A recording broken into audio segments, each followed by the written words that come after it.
का देखते हैं क्वेश्चन नंबर फर्स्ट।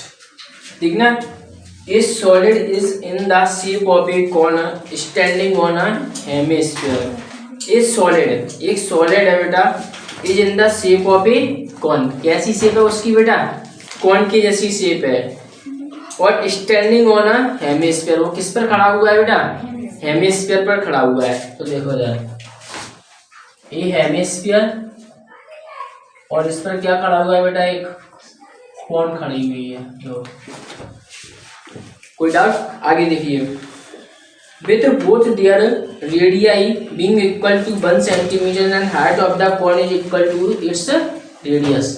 देखना, इसकी जो रेडियस है ना दोनों की, यानी कि हेमिस्फीयर की और किसकी?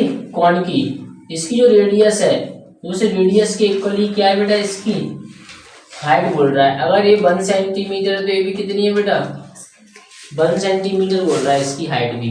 देखो उसमें दी हुई है equal 1 centimetre and height of the cone is equal to its radius. जो इसकी रेडियस है वही क्या होती है? कॉर्न की इसकी क्या दी हुई है बेटा?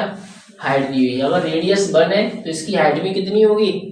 1 सेंटीमीटर होगी। आगे पढ़िए, find the volume of the solid in terms of pi. इस सॉलिड का क्या निकालना है बेटा? वॉल्यूम फाइंड करना है किस में? पाई की वैल्यू में। तो देखो, यानी कि पाई की वैल्यू हमें यहाँ पे पुट नहीं करनी है। तो देखो, गिवन है, गिवन क्या है बेटा? Radius of hemisphere.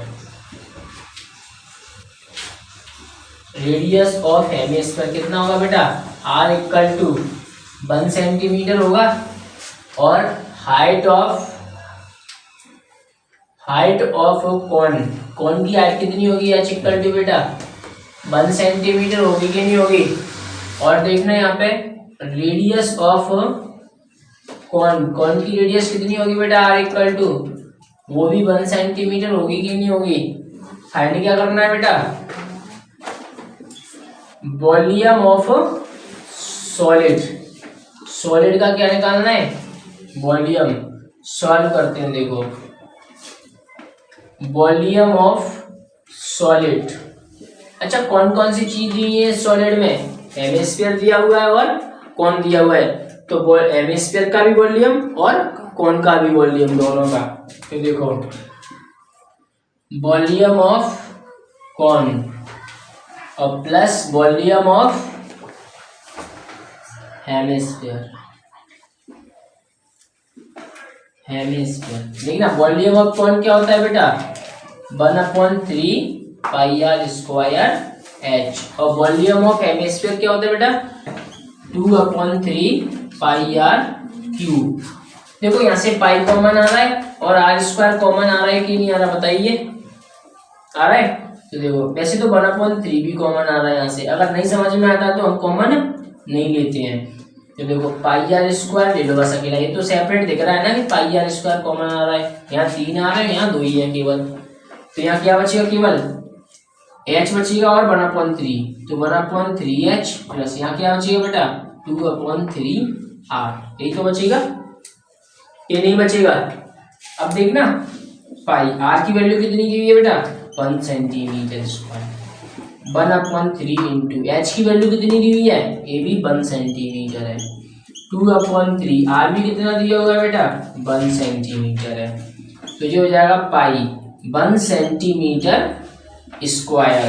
इसको करना, जो हो जाएगा 1/3 सेंटीमीटर और ये हो जाएगा 2/3 सेंटीमीटर। नहीं, 1 सेंटीमीटर स्क्वायर। पाई का 1 से करेंगे तो पाई सेंटीमीटर स्क्वायर हो जाएगा कि नहीं हो जाएगा? अब देखना, इसका एलसीएम कितना ले लो? 3 का। 3 एलसीएम आ जाएगा। 3 का 3 से डिवाइड देंगे 1 बार जाएगा। तो ये 1 सेंटीमीटर और प्लस जो हो जाएगा 2 सेंटीमीटर।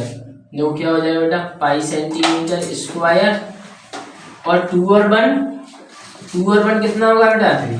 3 सेंटीमीटर/3। 3 बन जा 3। देखो सर, पाई सेंटीमीटर स्क्वायर इंटू ये कितना है बेटा? 1 सेंटीमीटर है कि नहीं है? तो पाई का 1 से करेंगे तो कितना आएगा? पाई ही आएगा। सेंटीमीटर स्क्वायर 1 सेंटीमीटर क्यूब हो जाएगा कि नहीं हो जाएगा? तो यहाँ पे लिख लीजिए, so volume of solid equal to pi centimetre cube. कोई डाउट?